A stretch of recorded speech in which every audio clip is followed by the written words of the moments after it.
Hello friends, आपका हमारे channel में स्वागत है। फ्रेंड्स, आज हम क्लास 12 और बीएससी में केमिस्ट्री का मोस्ट इम्पॉर्टेंट टॉपिक ओस्ट-वाल्ड विधि के बारे में जानेंगे और इससे निर्माण क्या होता है उसके बारे में चर्चा करेंगे।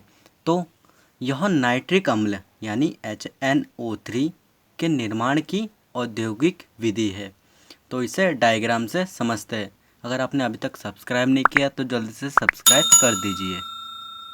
तो हम डायग्राम में समझते हैं। डायग्राम में सबसे पहला ये जो कक्ष है इसे हम उत्प्रेरक कक्ष कहते हैं। दूसरा ये जो स्तंभ है इसे हम ऑक्सीकारक स्तंभ कहेंगे, ठीक है। तीसरा हमारा अवशोषण स्तंभ है। सबसे पहले जो NH3 होता है प्लस वायु यानी O2 ऑक्सीजन को हम उत्प्रेरक कक्ष में भेजेंगे। तो उत्प्रेरक कक्ष में प्लेटिनम की जाली लगी होती है जिसका ताप क्या होता है 650 से 800 डिग्री सेल्सियस तक होता है। तो इससे जो गैस बनता है NO ऑक्सीकारक स्तंभ में जाता है। ऑक्सीकारक स्तंभ में NO2 का निर्माण होता है। NO2 अवशोषण स्तंभ में जाता है जिससे क्या होता है HNO3 का निर्माण। तो आइए देखते हैं। तो सर्वप्रथम अमोनिया यानी NH3 तथा ऑक्सीजन के मिश्रण को उत्प्रेरक कक्ष जिसमें प्लेटिनम की जाली लगी होती है जिसका ताप 650 से 800 डिग्री सेल्सियस तक होती है में प्रवाहित करते हैं जिससे नाइट्रिक ऑक्साइड प्राप्त होता है। चित्र में देखते हैं। चित्र में आप देख रहे हैं NH3 प्लस वायु यानी NH3 अमोनिया, वायु में हम ऑक्सीजन ले सकते हैं। तो NH3 और वायु को जब हम उत्प्रेरक कक्ष में प्रवाहित करते हैं तो इसमें जो प्लेटिनम की जाली लगी होती है इससे ये जिसका 650 से 800 डिग्री सेल्सियस तक ताप होता है इसके अंदर से प्रवाहित होकर क्या क्या निकलता है हमारा नाइट्रिक ऑक्साइड, ठीक है। तो नाइट्रिक ऑक्साइड फॉर्मूला से देख लेते हैं। इसका रासायनिक अभिक्रिया क्या होगा 4NH3 प्लस 5O2 PT यानी प्लेटिनम की जाली जिसका ताप क्या होता है 650 से 800 डिग्री सेल्सियस।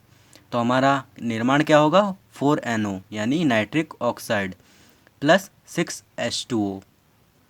तब NO हमारा नाइट्रिक ऑक्साइड है। नाइट्रिक ऑक्साइड ऑक्सीकारक स्तंभ में प्रवाहित होता है। तत्पश्चात प्राप्त नाइट्रिक ऑक्साइड तथा शेष ऑक्सीजन को ऑक्सीकारक स्तंभ में प्रवाहित करने पर नाइट्रोजन डाइऑक्साइड प्राप्त होता है जिसका रासायनिक अभिक्रिया क्या है 2NO प्लस O2 क्या बन जाएगा हमारा 2NO2। यानी जब हम NO को ऑक्सीकारक स्तंभ में प्रवाहित करेंगे तो 2NO प्लस O2 यानी ऑक्सीजन से क्रिया करके 2NO2 यानी नाइट्रोजन डाइऑक्साइड प्राप्त होगा। तब नाइट्रोजन डाइऑक्साइड को हम अवशोषण स्तंभ में प्रवाहित करेंगे। अंत में प्राप्त नाइट्रोजन डाइऑक्साइड को अवशोषण स्तंभ में प्रवाहित करने पर जल से क्रिया करके नाइट्रिक अम्ल यानी HNO3 का निर्माण करते हैं। तो इसका रासायनिक अभिक्रिया क्या होगा 3NO2 प्लस H2O क्या बन जाएगा हमारा 2HNO3 यानी नाइट्रिक अम्ल प्लस NO यानी शेष गैस है।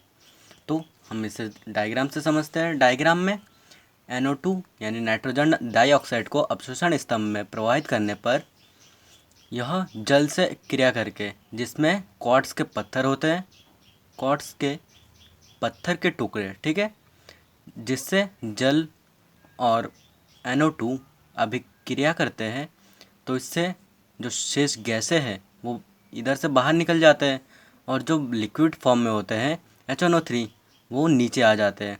तो ये नीचे आने पर जो थोड़ा सा भर जाने पर ये बाहर निकल जाता है यानी ये लिक्विड फॉर्म में HNO3 का निर्माण करते हैं।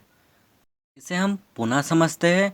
तो सर्वप्रथम NH3 प्लस वायु यानी NH3 अमोनिया प्लस वायु ऑक्सीजन। तो NH3 और ऑक्सीजन आपस में मिलकर उत्प्रेरक कक्ष में प्रवाहित होते हैं। तो उत्प्रेरक कक्ष में प्लेटिनम की जाली लगी होती है जिसका ताप क्या होता है 650 से 800 डिग्री सेल्सियस तक होता है, ठीक है। तो इसमें प्रवाहित होकर प्लेटिनम की जाली द्वारा ये बाहर निकल जाता है। तो इससे हमारा क्या प्राप्त होता है, नाइट्रिक ऑक्साइड। तो नाइट्रिक ऑक्साइड को जब हम ऑक्सीकारक स्तंभ में प्रवाहित करेंगे तो ऑक्सीकारक स्तंभ में प्रवाहित करने पर शेष ऑक्सीजन से क्रिया करके यह नाइट्रोजन डाइऑक्साइड का निर्माण करते हैं।